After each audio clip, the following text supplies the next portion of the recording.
Hello and welcome to Lesson 1 of the Business English course, Essential Job Vocabulary. Let's begin by answering the question, where do you work? This seems like a simple question, but there are many ways to answer it. I work at, I work in, I work for, and I work with. Each preposition is correct in a different context. I work at and I work for are used with the name of the company. For example, I work at Espresso English. I work for Nike. You can also use for if you work directly for a famous person. I work for Tom Cruise. I'm his public relations manager. I work in is used in 4 situations.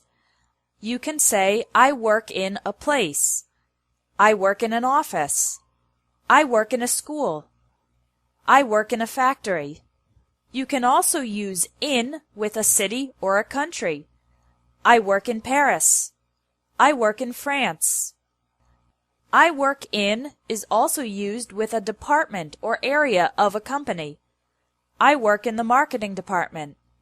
I work in human resources. I work in sales. Finally, you can use I work in with a general area. I work in finance. I work in medical research. I work in consulting.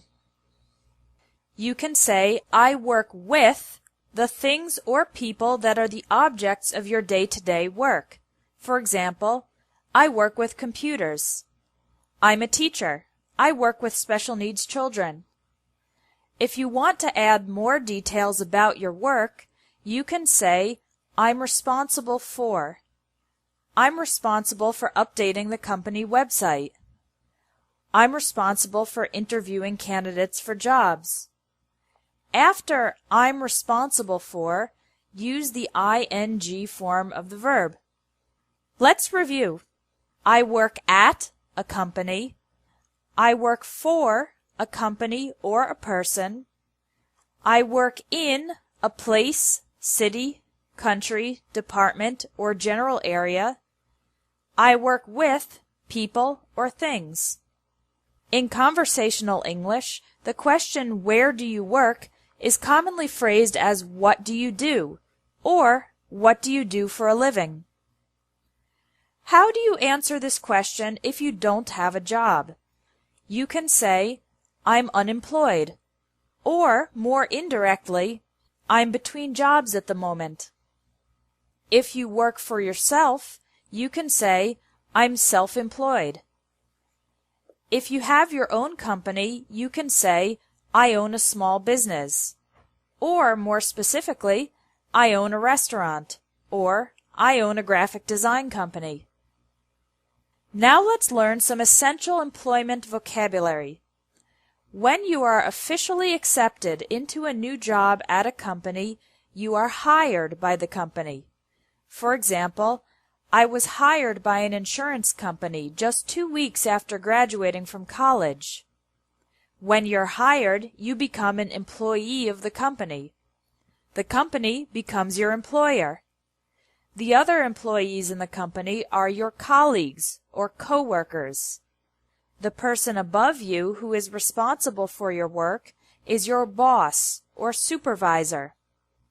As an employee of the company, you earn a salary, money you receive regularly for your work. Don't make the mistake of saying win a salary or get a salary. The correct verb is earn. If you're good at your job, you might get a pay raise or a raise, an increase in your salary. You could also get a promotion, an increase in importance and authority. At the end of the year, some companies give their employees a bonus, extra money for work well done. The opposite of hire is fire, when your company forces you to leave your job. For example, Peter was fired because he never came to work on time. Usually, if someone is fired, it's because they did something bad. If an employee loses his or her job because of a neutral reason, like the company reducing its size, then we say the employee was laid off. For example, Donna was laid off when her company started having financial problems. If you decide to leave your job, there are 3 verbs you can use. I'm going to quit my job. I'm going to leave my job. I'm going to resign. Quit is informal. Resign is formal. And leave can be formal or informal. When an old person decides to stop working, the verb for this is retire. In most countries, people retire around age 65. Let's review the vocabulary you learned in this lesson. Listen and repeat to practice your pronunciation. Hire, employee, employer, colleague, coworker, boss, supervisor, fire, laid off, earn a salary, get a pay raise, get a promotion, get a bonus, quit your job, leave your job,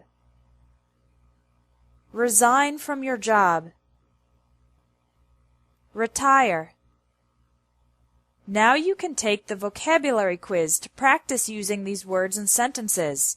There's also a bonus quiz with extra vocabulary related to professions. That's it for Lesson 1 of the Business English course.